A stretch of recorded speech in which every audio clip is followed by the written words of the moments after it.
Starting live video.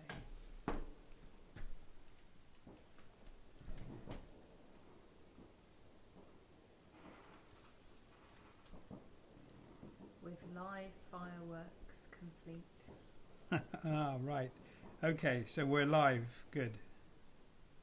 We are. Okay, since we were here last, a week ago tonight, I had the opening of my 2-month-long exhibition on Sunday, which was to run from the 1st of November to the last day of December. And then we had lockdown. So I met a few people who talked to me online, which was great. But yesterday it was the last day. It closed. So we have a plan, and that is that instead of doing this next week, clearly I haven't finished it yet, but instead of coming back and finishing it next week, we're going to take the setup and Christabel to the gallery, to Trading Boundaries, and we're going to do a film of the exhibition while it's still set up and talk through all the pictures there. So that's the plan for at least next Thursday, and possibly a Thursday, the next 2 Thursdays after that, because there's quite a bunch of pictures there, and some you will have seen and some you won't. So I'm hoping you'll join us, because it'll be good fun, and we'll see you there. In the meantime, I guess I'm going to continue playing with this. So what I'm looking at now, I've got this in the background, not finished, but finished enough. It's presence there. I'm going to do something you might think I do all too often, which is a row of rocks, but that was the story behind the Close to the Edge. They never really appeared until 1976. They should have been on the Going for the One album, but they weren't. Anyway, as it's part of the story, they will be here. So I will have the rocks here, maybe 1 or 2 outliers, and then in foreground structures. So that's where I'm going with this. And I've been looking at a grey. This is probably too dark. And I was thinking that is probably too light. So somewhere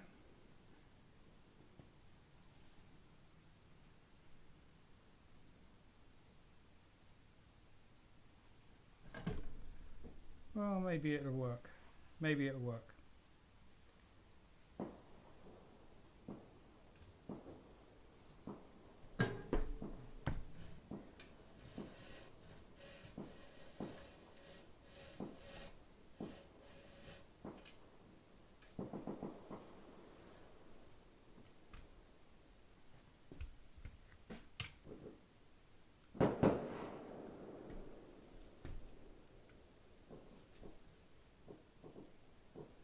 Yes, for those of you who aren't in England, tonight is bonfire night across England, and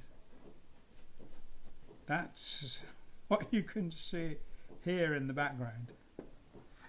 It might sound like people are very dissatisfied with the lockdown, but it's actually an annual event. And in fact, it's vastly quieter than usual, isn't it? Yeah.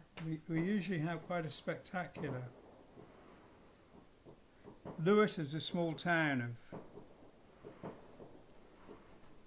of about 17,000 people, and on bonfire night the population surges to about 70,000, and the police try and close the roads and everything.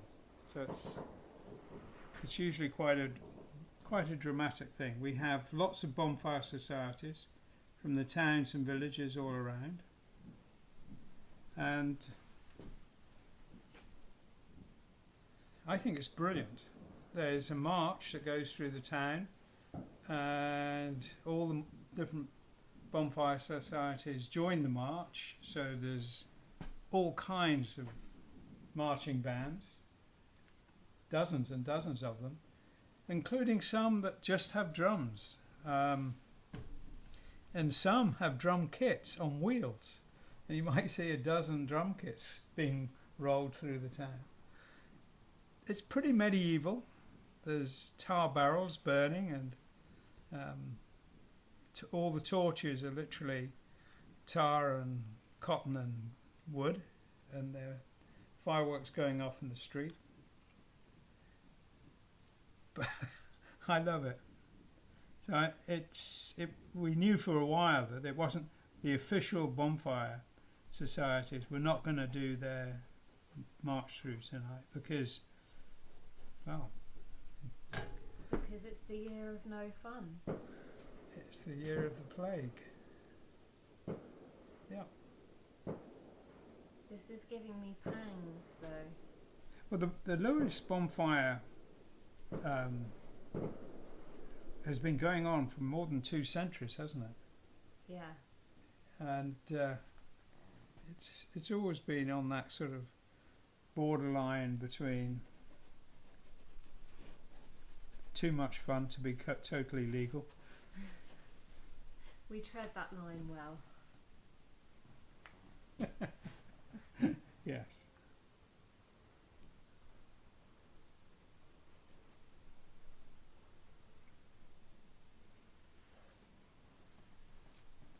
Are these going to be floating rocks or normal rocks? Both. Ah. Normal floating rocks. As I say, I've done this quite often, but it's, we are tying the story into the is it the 50th anniversary of Close to the Edge? Yeah, we're doing a box set with the story and a bunch of new paintings. So this is where I'm going with this.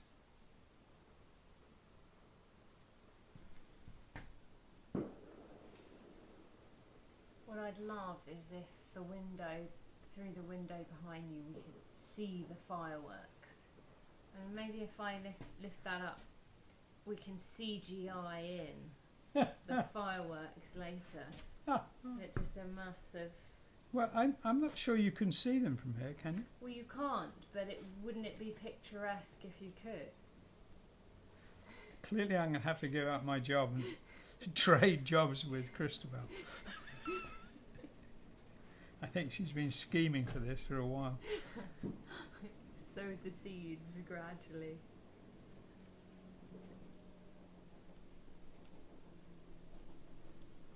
There's a train going by. Yeah. When I first came here, it was summer, and I was sitting here painting, and that window was open, and the view across to the railway line was clear. It's not so clear now. The railway line is surrounded by trees, so it's not so visible. And I heard what I thought sounded like a steam train, and I thought that was so unlikely. I didn't rush out there and watch, but it was, and I think it was the Flying Scotsman doing a trip round England, and it just passed by. Wow. So I was annoyed with myself for not believing my ears and rushing out there. Did it ever come back? I don't know. But we have just up the road, not very far. I don't really know how far. How far is Bluebell? 20 minutes or something? Bluebell Railway has something in the order of 30 fully functioning steam engines, which I totally love. So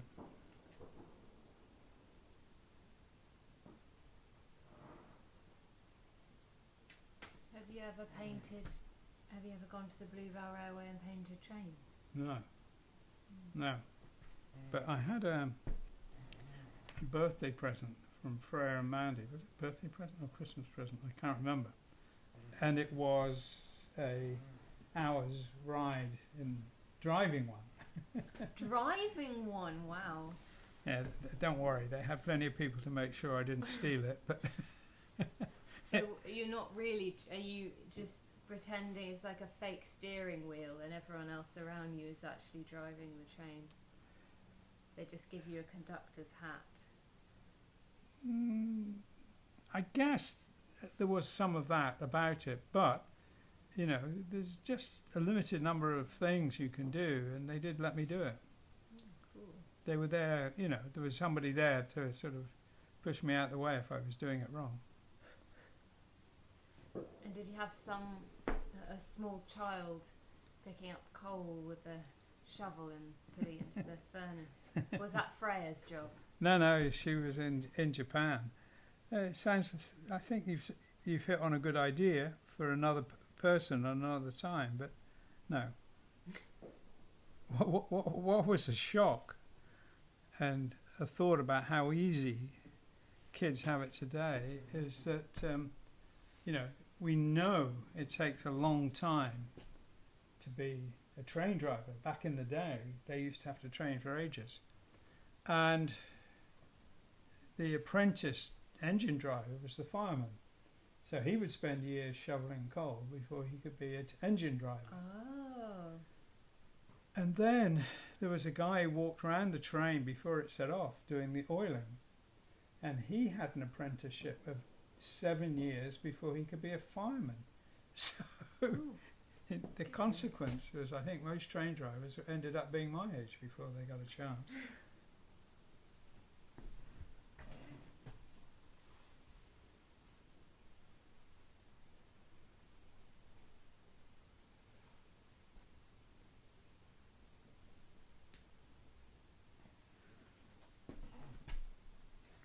Now, I'm wondering if I made these too dark or dark enough. I'm not quite sure. But when they're dry, I'm going to put a very wet wash of dark paint on it, so they'll drain down it and give it a texture, and then I can add light and more obvious details. At the moment, they're just silhouettes. But they will gradually become three-dimensional.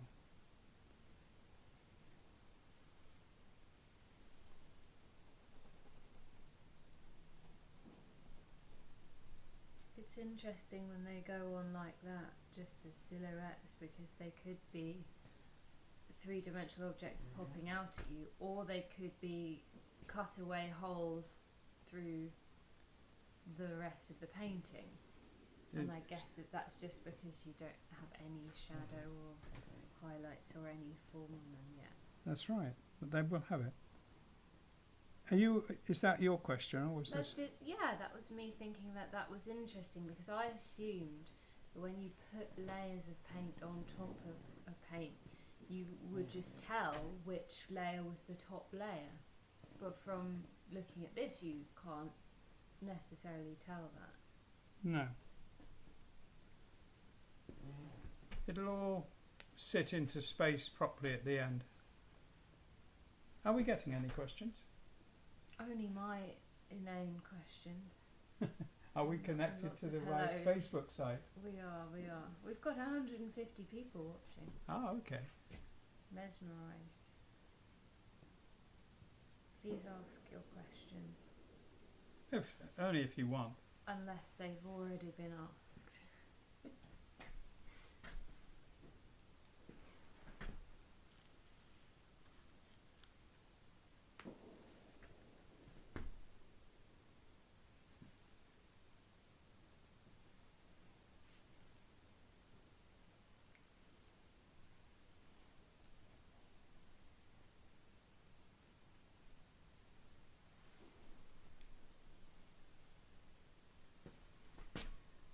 Right. All I have to do now is wait for it to dry.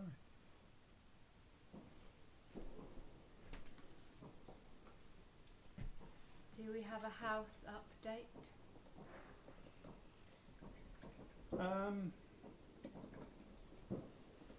Yes. Not much of one, but yes. I'm not quite sure where we were last week, but Tony, who is doing the work on the prototype out at the industrial estate, had been ill, and we met up last week to strategize how we would go forward. Because we're now hitting winter, he needs to keep it watertight while we prepare the ground for it here. We can leave it in bits for 24, 48 hours, but you don't want to leave it in bits for days, weeks or months.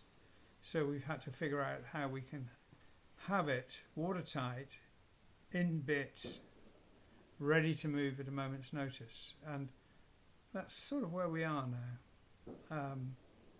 We've got to rethink the team who are working at setting it up at this end, and that still has to be done. Do you know what? I really did think we'd have it all done by July. Did you? I did. Do you plan where the floating rocks go beforehand, or just look at the painting?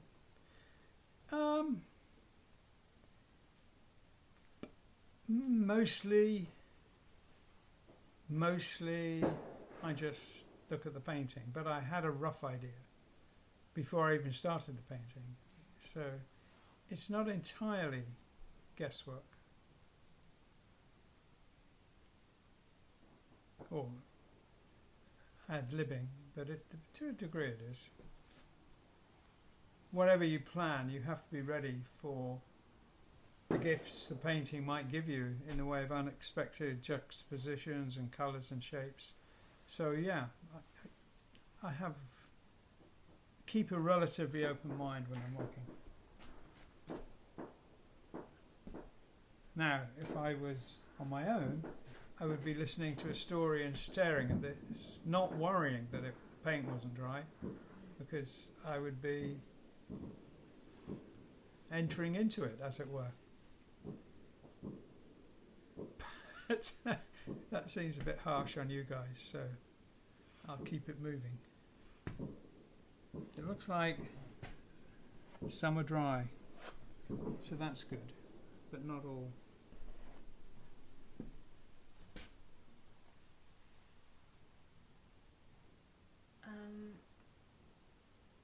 This person always wondered why the cats and birds on drama were flat, not dimensional.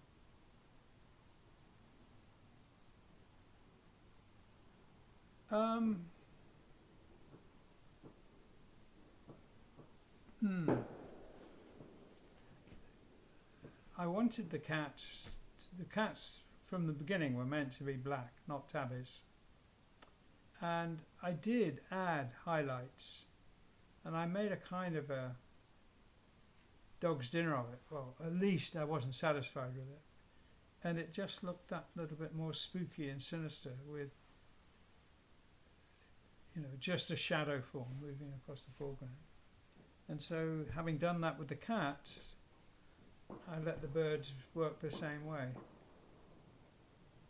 I often just do that with figures and things. Sometimes, a full-on painting, like the owls were a full-on painting and things like that. I enjoy doing that.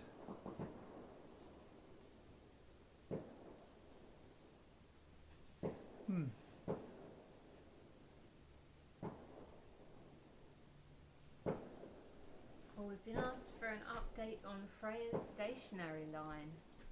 I don't know about Freya's stationery line, so how exciting. I don't know either. We are working on that actually, but I'm not fully up to speed on it, but I will ask her so we can see if we can answer that next time. Okay. Do you ever use any natural products such as bloodroot? Such as what? Bloodroot. I don't know what it is, but it sounds sort of Halloween-y, doesn't it? Yeah.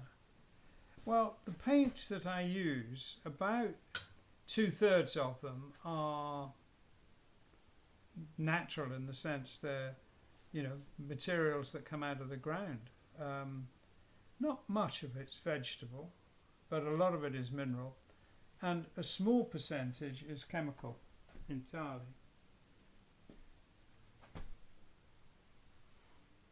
Actually, things that come out of the ground are chemical, but what I mean is they're just, you might dig up ochre and grind it up and add oil. It could be that simple for yellow ochre. Ochre, by the way, comes in a spectacular range of colours, from almost red to the palest of yellows. I'm talking about in its natural form. Other things that are natural are also dangerous chemicals, like cadmium range of colours.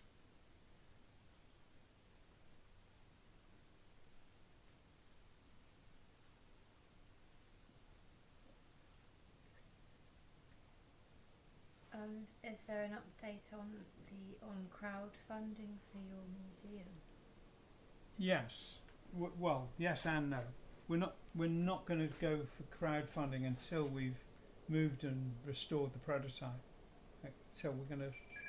That's the first step. I'm going to ignore that and hope it stops ringing quickly.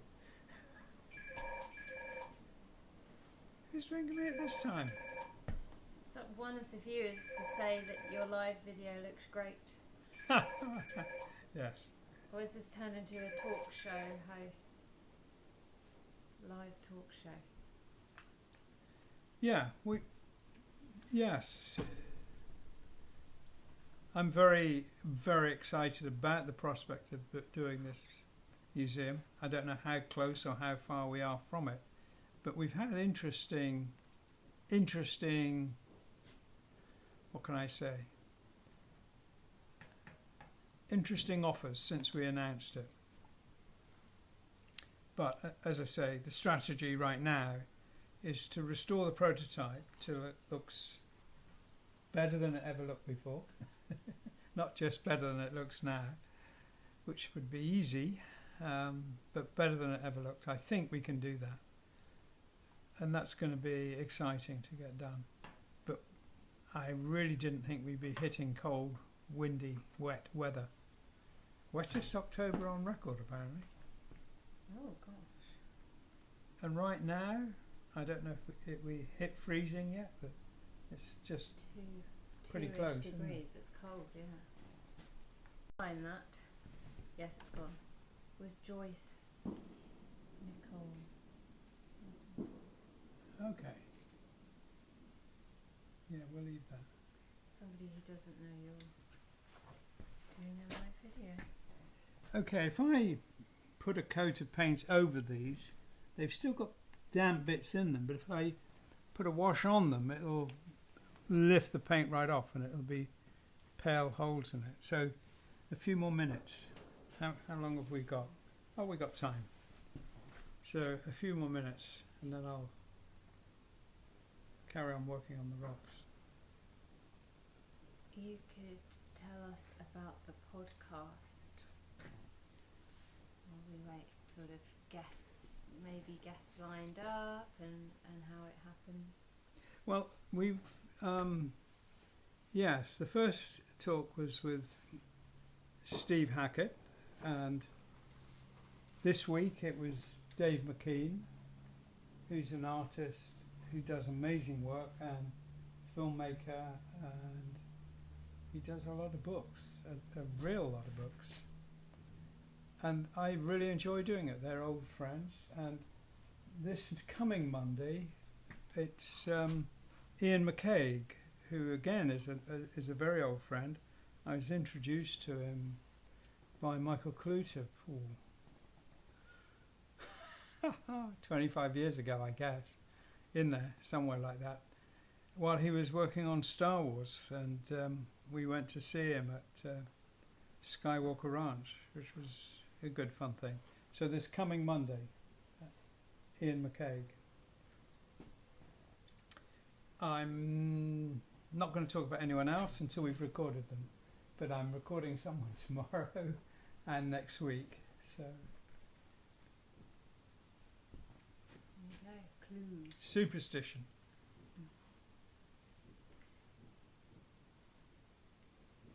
Why don't you use a hairdryer to dry the paint? I don't know if that's a question or a suggestion. I do. I do. Let me have a look.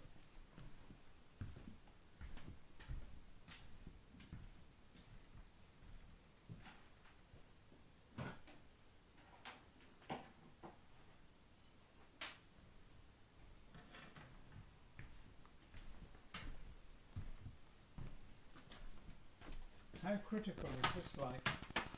Gives us a general ambience, doesn't it? Yeah, that we can still see the painting now. You can still see it. Yeah. Okay. Good plan. Whoever suggested it.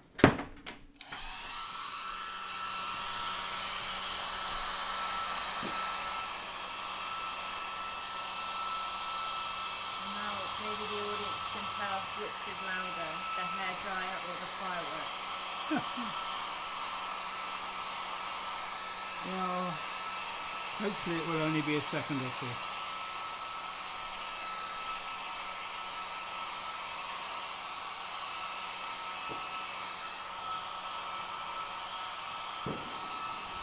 You think it changes the overall effect at all, noticeably? What? Using a hairdryer to dry it quicker? No. No. I mean, I haven't heard of anyone saying it changes it, and I've never noticed any change, so no, not really. Yeah. If you do it too harshly, yes, you get dry ridges, and you can see that in watercolour much more than in acrylic. Okay. Oh, have you received pages from your next book? Sorry? Have you received any pages from your next book? I was hoping I would, because I was speaking to Mike, and he said he was going to get me some. I thought tonight, but no. So it's. No, 'cause we could have filled in the paint gaps with pages. Well, I could show the sketches of it.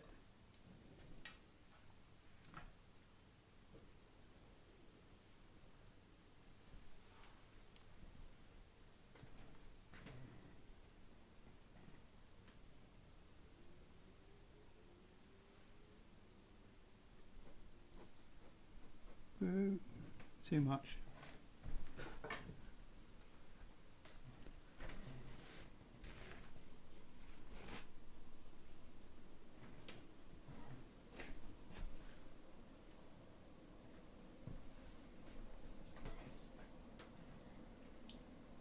Do you find you use mostly the same colour palette for all your paintings?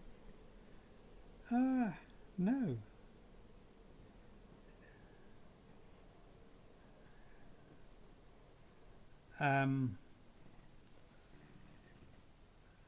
I suppose I've used. I can think of a number of paintings that are essentially painted in shades of, basically monochromatic,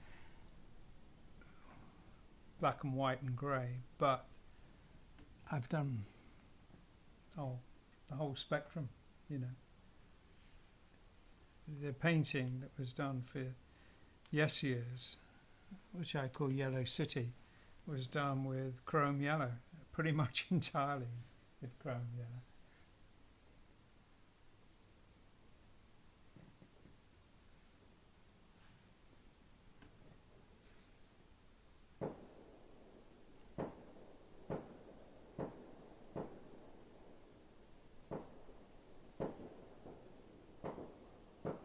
What this thin wash of, this is a mix of three primary colours that tends to come out at a slightly bluish black if it was used drier. What it'll do is put texture into the rock, and so when I start putting form in it, there will be a texture in there.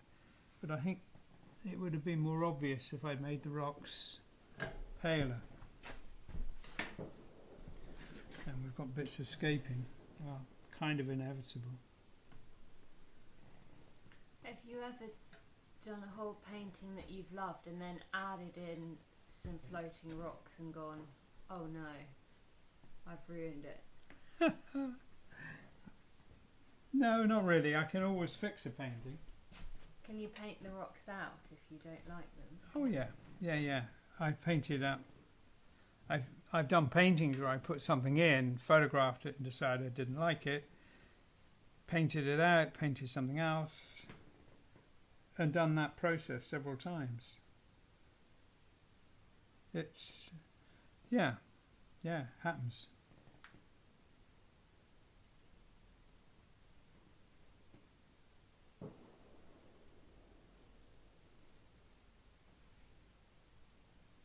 Oh, I say more than happens. It happens a lot.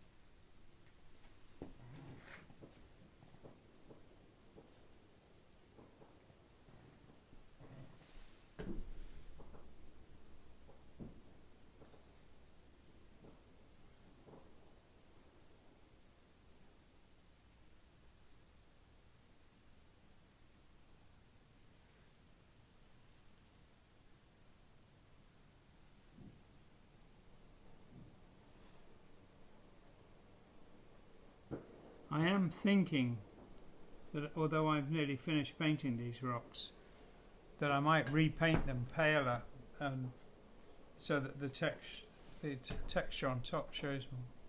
Or I can finish them like this and then knock them back with zinc white, which will also work.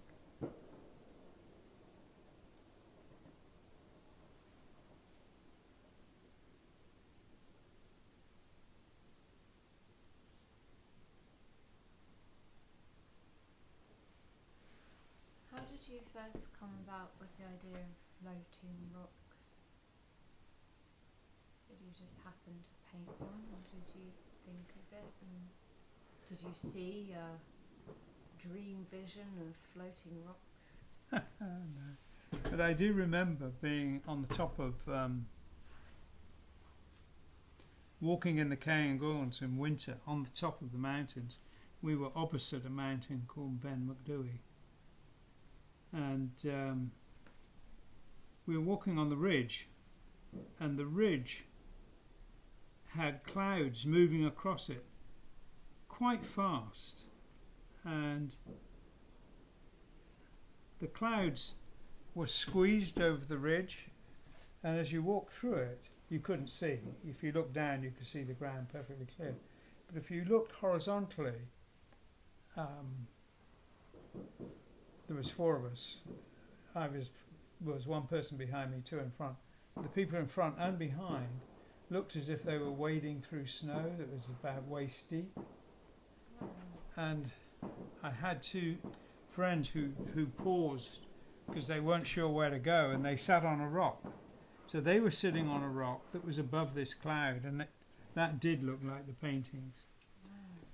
That wasn't the inspiration for them, but it was kind of reinforcing.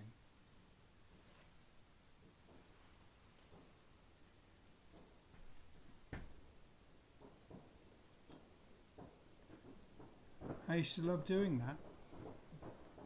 I didn't do didn't do any serious rock climbing. Mostly we took the easy route up mountains. It was just wonderful being there.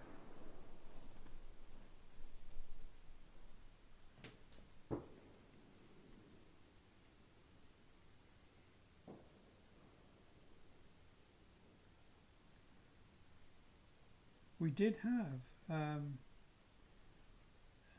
an accident though on that trip. We were climbing down off the ridge into a valley, and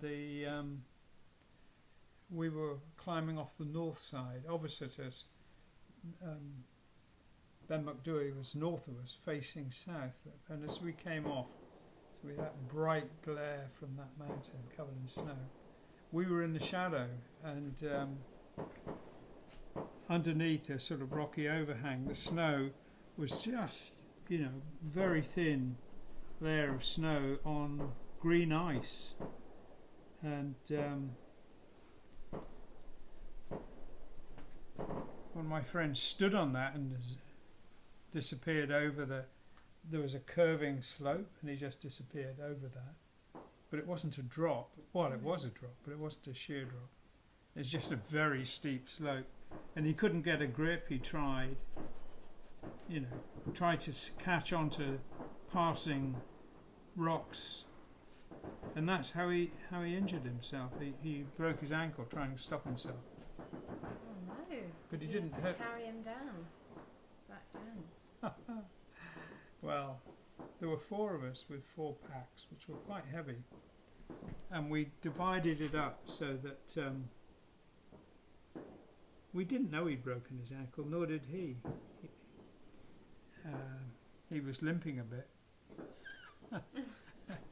But I carried his pack and another friend carried Richard's pack, and he went back over the mountain to Avonmore to pick up the car and bring it round to meet us at the end. So we had about 16 miles to walk. So that's quite a long way with a broken ankle. Yeah. And a blizzard. And a blizzard. Just threw that in there at the end. Sorry? And a blizzard, casually mentioned at the end there. Well, when we started, it was lovely. It was a fantastic day. And even when we started walking down the valley, after we'd sorted out the packs and everything.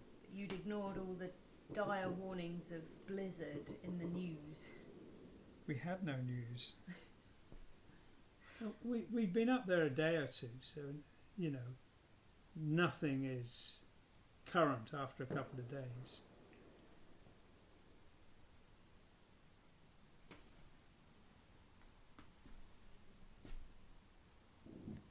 Right, yes. There is an interesting texture there, but it is absolutely too pale, too dark.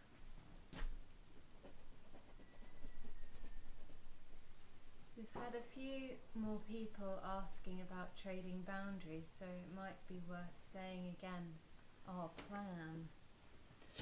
Yes, I will. Let's leave that to dry for a moment. Let's see. Just get a quick blast with it. No, I'll say about trading boundaries. So, for those of you who weren't there at the beginning, my show at Trading Boundaries, which was supposed to be 2 months, was stopped yesterday after 4 days because of lockdown. So Christabel and I and the camera are going to head out there next Thursday and the Thursday after, and we're going to film it and talk through all the pictures. And it's quite big. It's effectively 4 rooms and a stairwell. So we probably do it in 2 weeks, but maybe more. So if you care to join us, you'd be very welcome. Same time, same place next week, but we will be at Trading Boundaries and filming. Through the magic of the internet. There you go, that's right.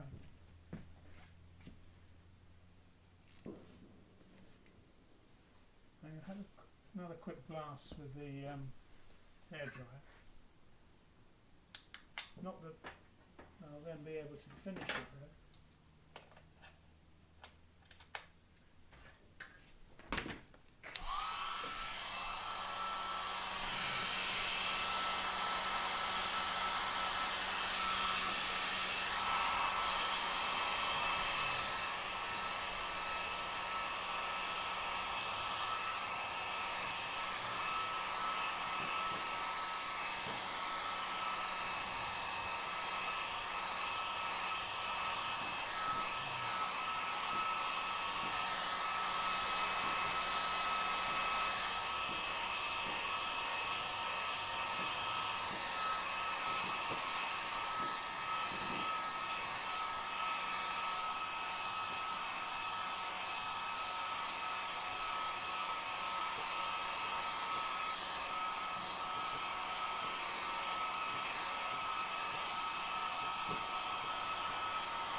texture is too dark and too subtle. So I'll have to maybe not. I was thinking maybe I'll have to rework it.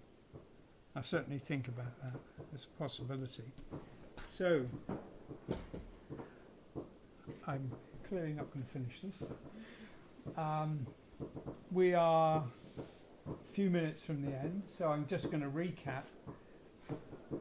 This is effectively the middle distance, and I'm going to put detail, highlights, cracks in the rocks, whatever, and then it's going to be behind foreground structures, which will be about here.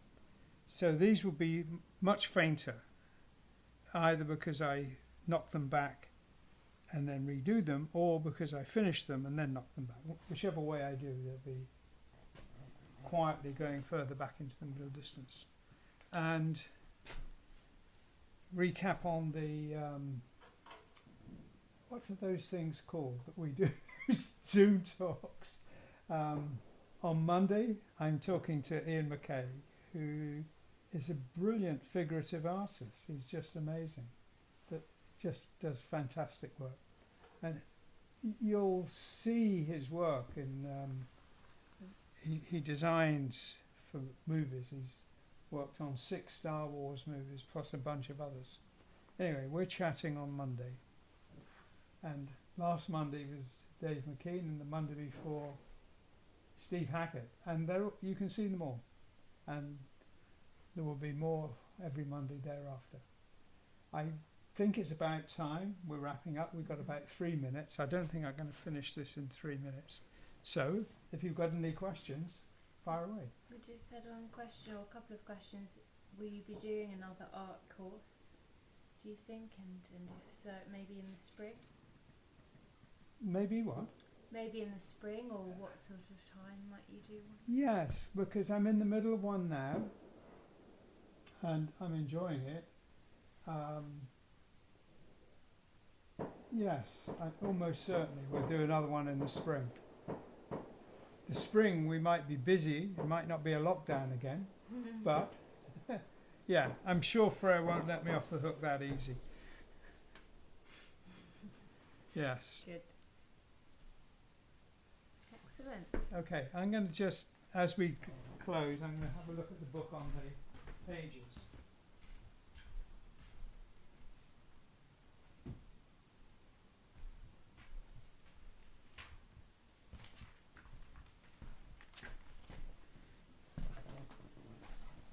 So I'm showing you this because I don't actually have, well, I must remember to pick that lot up later.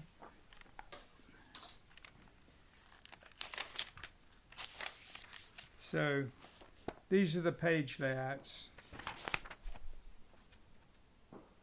I've done about, I don't know, 80 pages, 100 pages so far.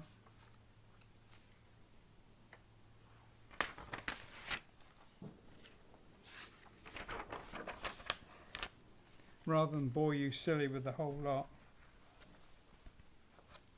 let's see if I can flick through them. Oh, that didn't work.